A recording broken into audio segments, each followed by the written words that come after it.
afternoon. I'm Kelly Olson, the head of strategy for digital experience and public sector at Adobe. Thank you so much for joining us for the closing Fireside Chat, CX recommendations to the next administration. The need to transform government services and improve experiences has never been greater. The stories we've heard throughout this summit have certainly reinforced that.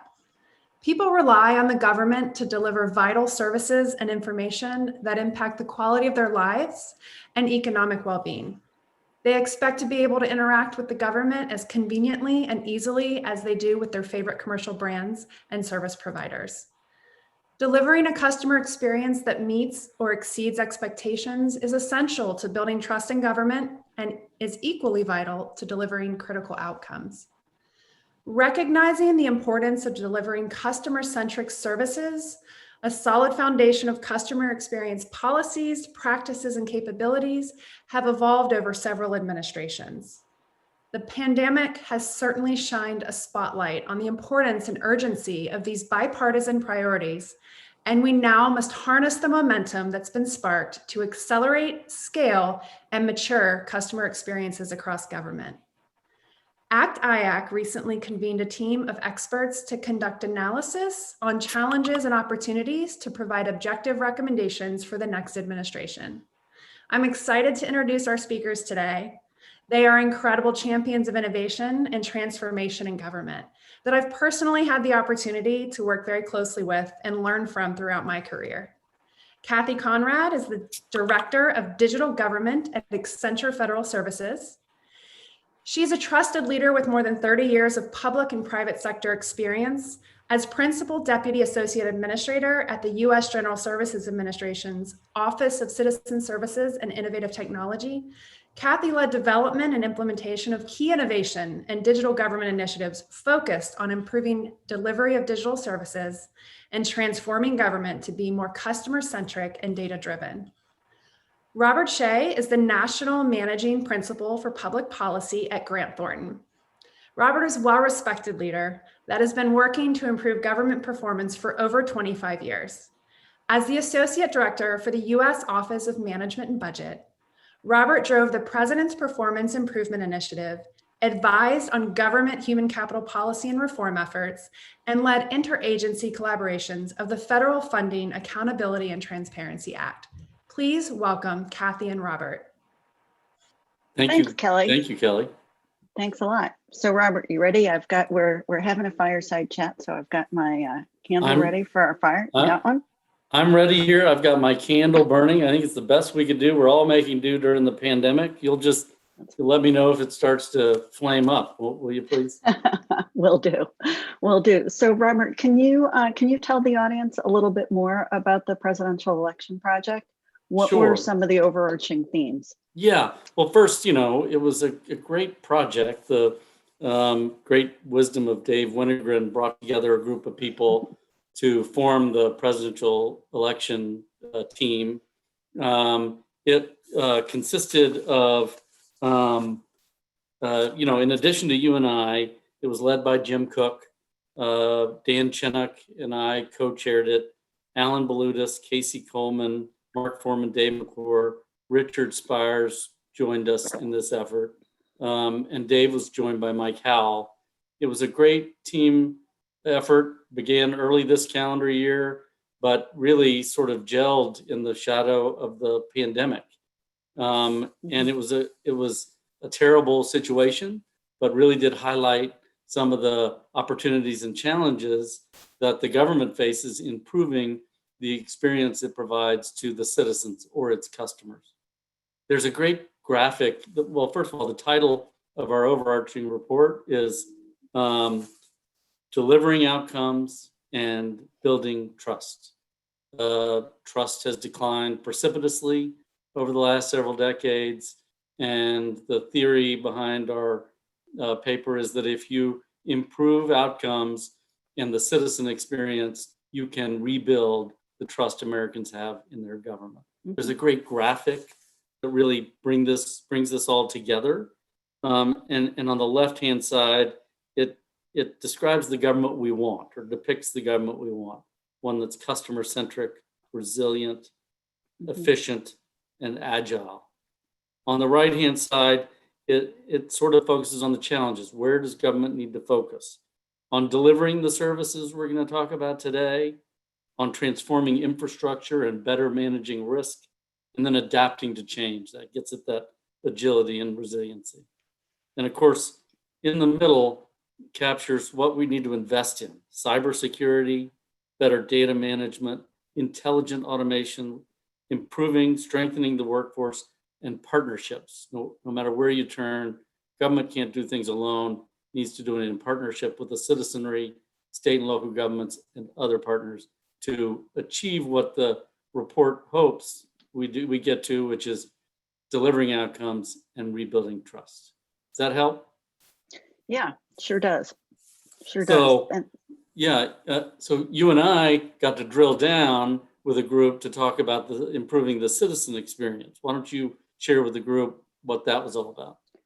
Well, sure. So first of all, as you know, we had a total all-star team with government people with just incredible government and industry experience and real deep knowledge of customer experience. I wish I could see all of you because I think you're out there. Martha Doris, Lee Becker, Marcy Jacobs, Charlotte Lee, and Lisa V. Just some of the people who we've heard from the last 2 days and really are both the pioneers and real visionaries on this topic.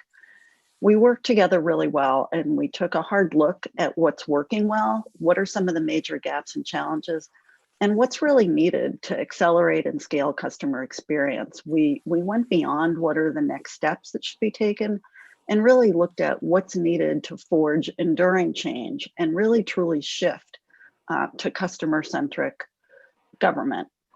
And we looked at issues as you'd expect for a customer experience project. We did look at issues from the perspective of customers, but we also brought both government and industry points of view, which is reflective of ACT-IAC and one of the things that I think makes this especially valuable.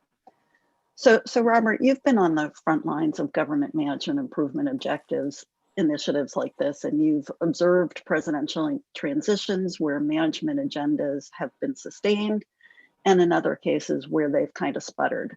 So how would you recommend that the Biden administration approach customer experience as management priorities are established? Yeah, you and I have talked a lot about this, especially since we've been invested in improving government performance for so long. I was actually being interviewed on a GovExec podcast recently, and the interviewer premised his question by saying the Trump administration really doesn't have a cohesive president's management agenda. And I had to quibble with him that, in fact, it's got a robust, well-organized management agenda that has new initiatives, but ones that build on those of the past. We're in a perilous transition right now where I think there's a risk of throwing everything out. And we've made so much progress over the last several decades, especially in the space of customer experience. You know, I remember the Clinton administration defining high impact programs, those that touched most American customers more than any other. And we've gotten to a place now where we are at least articulating the measures that these kinds of programs ought to have in place and using those to drive improvement. It would really be a shame to abandon all of that progress. And so the number one recommendation is, examine what's working, what needs to improve, and build on the infrastructure or the past successes that have been worked on so hard in the past. It remains to be seen, it'll be several months before we see what the Biden-Harris president's management agenda looks like. And that's got to be built at the same time we're responding to a pandemic. But I do think a lot of what's going on right now should definitely be sustained into the next administration. But having said that, despite the significant progress that's been made, there's still a long way to go. You want to drill down to some of the findings that we got to in the customer experience paper that we talked about? Sure, and let me first just footstop what you said. This is clearly a bipartisan issue. There is nothing partisan about serving the needs of the people of this country. So building on what's already been accomplished is absolutely critical. So the first area that we focused on is gaining deeper understanding of customer needs. And, I think we found that while there's tremendous commitment and genuine intent to improve experience, and as we've heard over the last 2 days, a lot of progress has been made. Many agencies still don't really truly know who their customers are, what problems or challenges they face, or what their mindset is, what motivates their behavior in interacting with government services, or what matters most to their experience. So we all agreed that conducting customer research should be a standard practice so that design and delivery of government programs, government products, government services is informed by customer research using human-centered design methods and expertise, such as interviewing customers, conducting focus groups, observing how people actually interact with online services rather than how we expect they might, which reveals gaps and inconsistencies and unmet needs that should be what we use to improve services. And learning what people need and how well we're meeting those needs shouldn't be limited to an annual or quarterly survey. Feedback needs to be captured continually and in real time, and ideally at the point of service, using kind of test and learn cycles to iterate and improve how government delivers services to the public. And if we do this consistently and we do it regularly, we'll have government services and products that people are eager to use, that they can adopt readily, and that meet their expectations that are, as Kelly said, shaped by their everyday experience with their favorite commercial products and services. I think we'd also find if that happened across government, that might reduce something that, Robert, neither you nor I have much love for, and that's rebaselining or having programs that simply fail to deliver expected results, which often are the result of requirements that are based on assumptions driven by technical capabilities or how government is organized or how policies are written. So kind of realigning how we approach service design and service delivery based on research and really understand customer needs is critical. And we've seen that, we've seen how important that is in the pandemic, especially to having the kind of agility and flexibility so that you know where and how to pivot quickly to meet emerging needs or where to direct resources to fill gaps or resolve confusion or even where to leverage digital platforms or AI to gain efficiencies to improve both customer and employee experience. And we have heard some good examples of that from Wendy at Federal Student Aid or from Simca at USDA, where farmers.gov, studentaid.gov, those agencies have been continuously engaging with their customers. So for example, students, families, and institutions understand how as requirements for paying back student loans have changed, making sure that they really understand what their options are and are able to find the resources that they need. So that was the first area. The second area that we really honed in on was transforming service delivery. And, as has been noted many times over the last 2 days, services need to be easier, they need to be more accessible and more intuitive. But people don't often experience government just one program or touch point at a time. We need to enable consistent experience and consistent service delivery, whether people are online, on the phone, or in person. And importantly, without having to start and stop each time they either switch to a different channel of engagement or every time another agency needs to be involved. So we focused on, how do you really enable multi-agency collaboration, such as during the pandemic, how IRS worked with HUD and VA and Social Security to make sure that stimulus payments could be quickly and accurately distributed to everyone eligible, including the people who are unbanked or homeless or hard to reach. So breaking down barriers like data sharing agreements to make this easier is something we feel like should be a real priority. We also looked at how important it is to reassess risk. And Maria addressed this a little bit this morning, particularly regarding privacy and security. There are policies that really need to be updated that have in the past inhibited cross-agency collaboration and data sharing. So making permanent some of the waivers for things like using digital signatures and electronic document submission that were put in place to address the pandemic as a result of urgency, but have lasting value.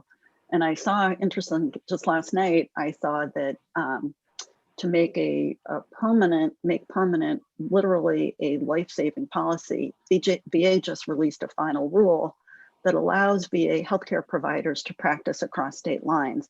And that has made possible VA's like truly phenomenal expansion of telehealth to meet the needs of veterans and being able to hire qualified healthcare workers and place them where they're most needed. I mean, that kind of stuff just has to continue well beyond mobile. And then we also took a look at mobile access, which you'd think by now we'd have figured out.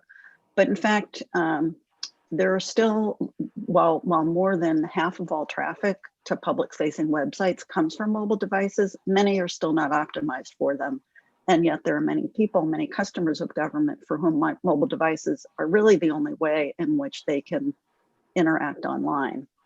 And then finally, we recommended and took a look at the importance of modernizing back-end systems. You know, while many agencies like USDA or Federal Student Aid or many others now have modern, flexible, and cloud-based back-end systems that can support digital services at scale, for many others, this is still a major barrier. And you know, the reality is that you can't deliver personalized, streamlined digital services at scale without the back-end systems needed to support them. So those were two of the areas. Robert, you want to talk about a few of the others? Yeah, thanks, Kathy. That was incredibly meaty and shows both the progress we made and what we need to build on. I will pause here for a moment and remind people that we're going to take some questions. So please think about and post any questions you have. But one of the specific areas the report focused on was measuring impact and strengthening accountability. OMB in A11 lays out a great customer experience maturity model for agencies to use to assess and improve their progress in this arena. And you've got agencies in a wide variety of places across that maturity spectrum today. I would say we found, and many will agree, that adoption of those metrics, use of those metrics to improve is mixed, and we think should be expanded. The Department of Veterans Affairs is a shining example of having fully implemented OMB's measurement requirements and public reporting requirements. The department showed an increase of veterans trust from 55% in 2016 to 80% in 2020. Few agencies can report similar results. And it's a great example when asked, how do we tackle trust in government? This is as good an example as I've ever seen of how you can tactfully tackle this problem. We thought customer experience should be a requirement, not just for external facing programs, but ones that have internal customers as well. Many federal agencies serve other federal agencies, and there are many central agencies that serve all federal agencies. We should look at the customer agencies as what they are, customers, and measure and improve the delivery of services to them, just as we do to customers outside agencies. But some specific steps we recommend here, consistent measures and service level standards based on the moments that matter most. You touched on this in what you discussed, Kathy, yeah. But there are moments in people's lives where their interaction, it can be rare interactions with the government. We have to really make sure that we get it right in those instances because that's when you can really cement a feeling of trust in government among citizens and federal customers. We ought to and establish. hey, Robert, I'll also just add, it's also where if you get it wrong, you lose trust, and it is so hard to bring that back. That's exactly right. That's exactly right. So those pain points are really, really important. Establish customer experience baselines for high impact and other major public facing and internal services. This is sort of a theme. We think we might be undercounting the number of programs that have this potential for high impact. Connect customer experience metrics to senior executive performance plans, beginning with the executives, of course, who oversee these high impact programs. So these are just a couple of the major findings we found, areas where we think the government can make leaps in improvement over the next administration. But we drilled down even further, Kathy, into some very specific recommendations that we think could be game changers. Why don't you start, and then I'll pick up. Okay, and I'll also just remind folks that if we did reserve time at the end, so if you have questions, please put them in the Q&A box, and we'll be glad to address them shortly. So yeah, like it's great to look at findings and talk about what gaps are, but it's equally important, if not more so, to make some recommendation on what needs to be done, because this report is meant not to be just a summary of findings, but really an action-oriented document that can be used to drive change going forward. So the first set of recommendations were around expanding and deepening a focus on customer experience across government, because delivering a digital-first, customer-centric government depends on approaching CX not just as like 29 separate high-impact service providers, but as an enterprise, recognizing that that's how people experience government.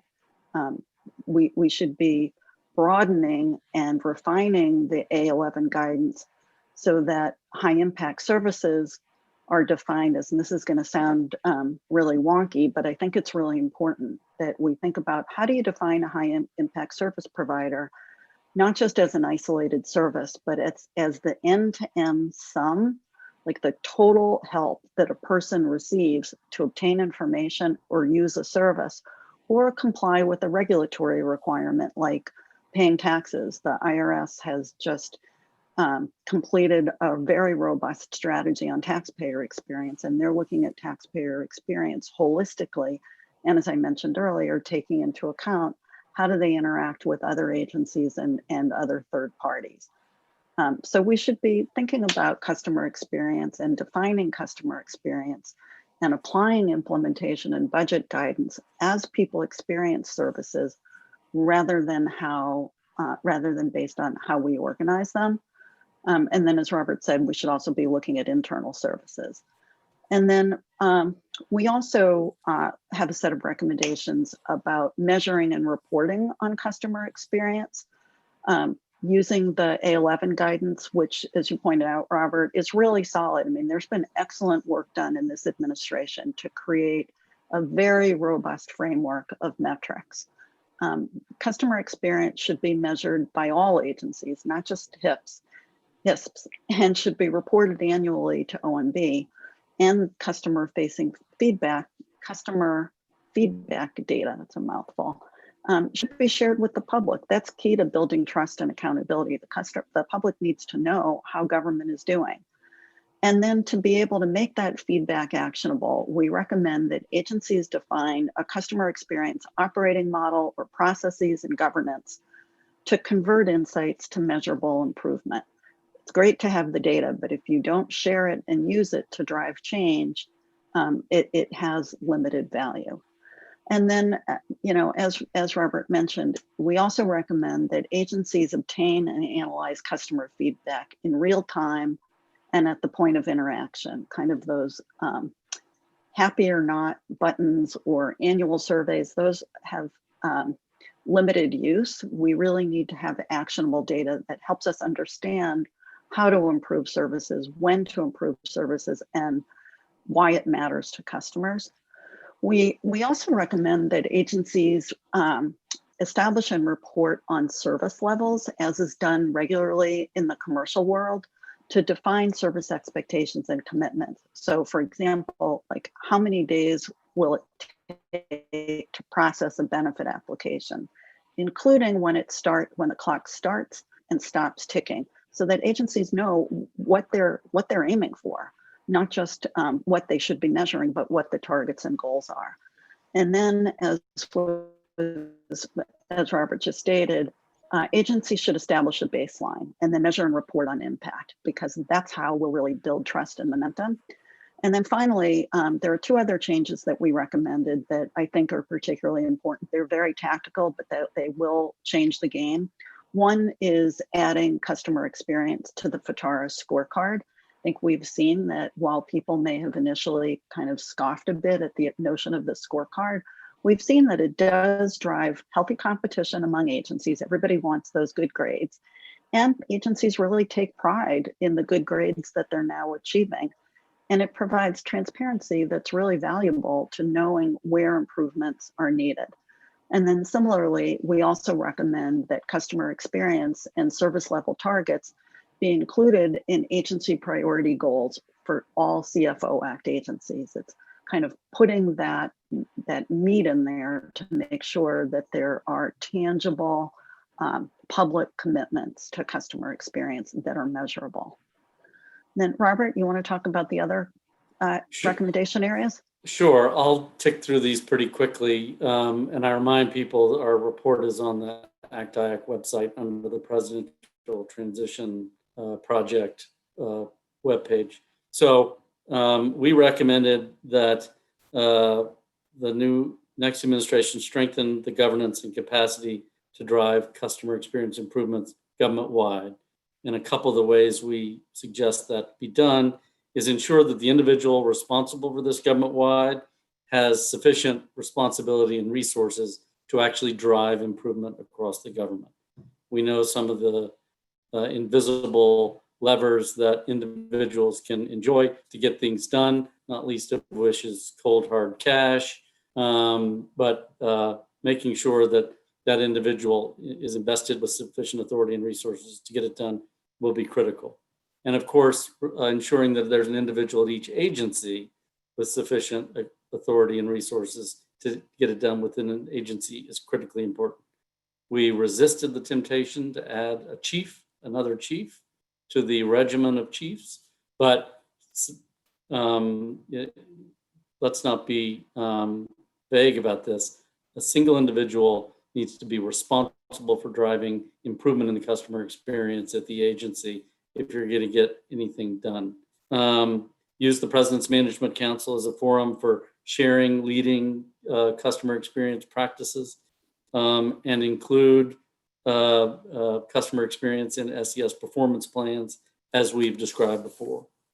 Another recommendation included increasing investment in improved customer experience initiatives and accelerate the shift to digital access and self-service. This also includes making sure that customer experience initiatives aren't isolated within the silo of an agency.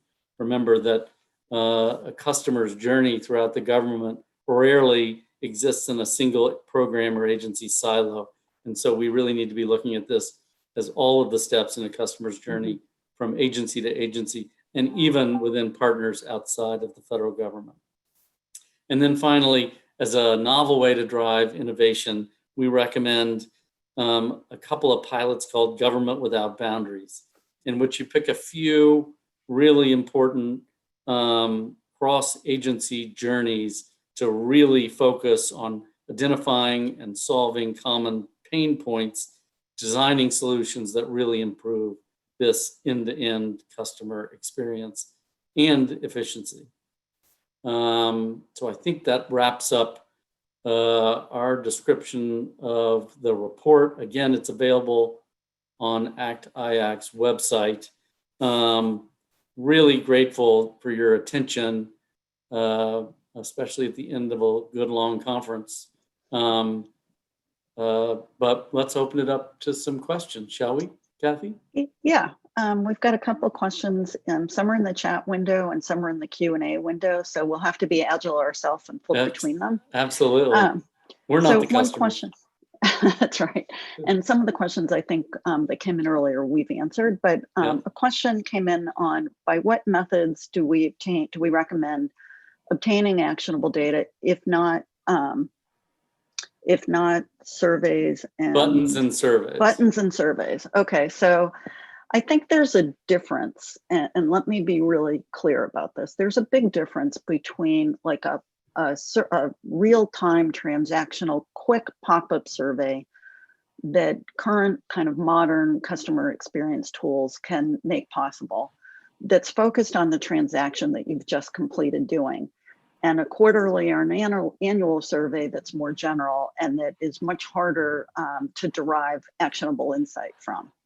So the kinds of, in addition to those kind of real-time transactional ways of capturing customer data, which can be absolutely be pop-up surveys, the other kinds of ways of capturing data that I mentioned earlier are using immersive, qualitative, kind of ethnographic research methods where you actually get customer feedback by talking to them and listening to them, observing what they do, and also capturing quantitative data from things like help desk logs and other places where you can Google, a program that Martha and I had something to do with quite a while ago, the digital analytics program that allows every agency to be able to track the web analytics and see, for example, where people are falling off of websites and are not able to complete their task. Obviously, you need to drill down more deeply to figure out why.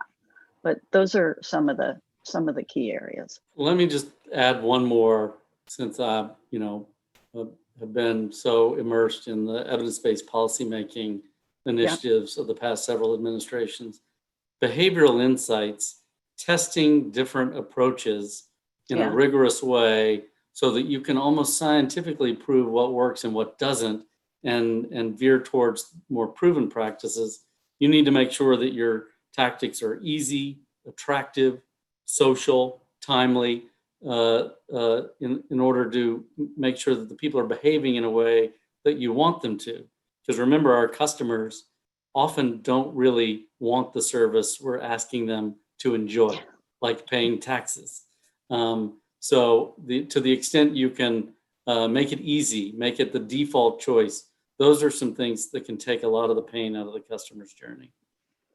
Yeah, and I think focusing on behavior is really critical, because if you understand like what mindset people are bringing to the task they're trying to accomplish, then you can figure out how to nudge their behavior in ways that are consistent with the outcomes you want to achieve. Okay, I see another question from Gwen. Government funds and contracts around specific products and services. How do we recommend, hold on. Yeah. How do you recommend? How do we recommend agencies organize? Yeah, this is a great question. How do we recommend agencies organize? You want to take that, Robert? Sure. Thanks a lot, Kathy. I think it's a perennial challenge in government that the tools we have available to us, like an appropriation, is exclusive to a single agency. Staff are hired within specific programs and contracts. Likewise, I think it's incumbent on a government-wide lead, and it's incumbent on a lead at agencies to work together to figure out what are these specific journeys that cross agencies, and which ones are of the highest importance and impact. Working on those, figuring out together what those pain points are, and focusing resources, be it budget, staffing, or contracting, on those pain points is really important. That's one of the reasons we recommended these pilot innovations, to see if we can figure out new and innovative ways to do that.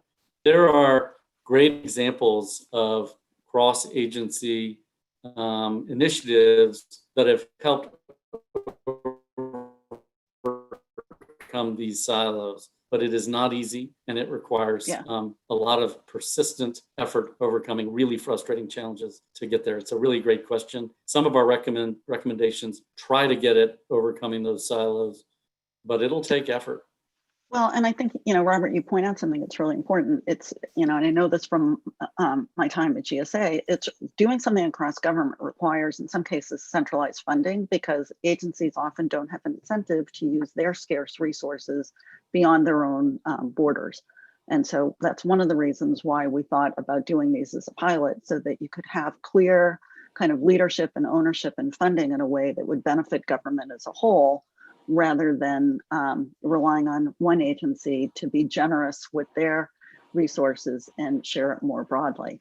So Crystal also asked a really good question about why we selected those specific policy avenues to codify CX into government, which I think is really important. I mean, I think those are two of the most obvious ones, but by no means was that meant to be a limit. In fact, I know that VA actually put customer experience into their own policy documents so that it was really clear that the operating kind of framework that governed the agency recognizes the importance of customer experience and builds it in to not only what people are accountable for, but for the direction that guides the agency moving forward. So I think we ought to be looking for other ways in which we can better leverage policy to codify CX, make it measurable, and make government accountable for actually improving it. Yeah, Congress has shown an interest in legislating in this arena, so I wouldn't be surprised if in the next administration, when we're hungry for things that Congress and the administration can actually make progress on, this could be one of those areas. Yeah, and I think another example of that is that while OMB has put together like a CX desk in OIRA, an office you're a little familiar with, to help accelerate and speed approval of, not to get down into Paperwork the weeds, Reduction Act. Paperwork Reduction Act, PRA approvals. That should be, I'm not a fan of legislating a whole lot of this stuff. I think some of it should be because needs change, technologies change. Sometimes legislation isn't needed, but this is a case where I do think there needs to be clarity in the legislation that PRA just should not apply broadly anytime you want to obtain feedback from the government. So I think there are some additional legislative steps that could be taken that would be valuable to not only codifying it, but to really allowing government to be more flexible, more agile, and more consistent in how they approach customer experience. So I can't see any other questions. Can you, Kathy?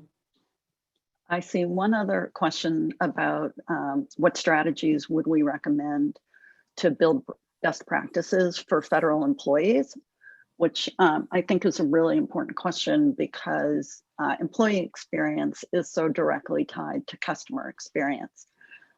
Some of the practices that I think we've talked about a bit that certainly apply to federal or to how you might empower federal employees, and Robert, you talked about this a bit, is, for example, making sure that employees have a 360-degree view of their customer so that they understand their history, understand their intent, and aren't requiring people to resubmit the same information, the same data over and over again as they move from one channel, like from the web to the phone to in person.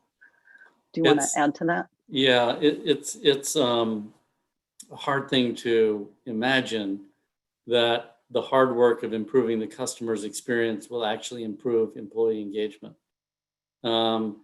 It's easier to explain to someone who's on the front lines dealing with American citizens and customers. Harder as you get closer to HQ. But I do think it should be made part of the efforts to improve employee engagement, which, as you know, suffers today.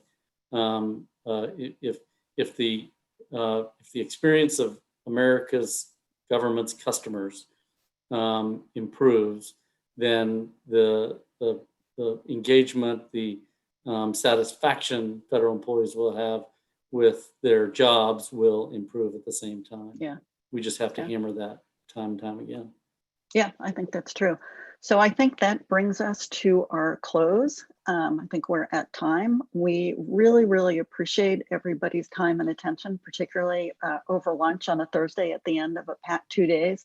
I think we've heard over the past 2 days how important customer experience is to the mission of government, and particularly to building trust and achieving outcomes. So thank you again. Please go to the ACT-IAC website to the presidential election project and download our papers, share them with your colleagues, and really look at the recommendations we have and think about how you, whether you're in industry or government, can contribute to implementing them. And thanks, Robert. Good to be with you in this fireside and chat. Happy Thanksgiving, bet. everybody. Yeah, you too. And thank you, Kelly, too. Yeah, Take thanks, care. Kelly. Take care, all.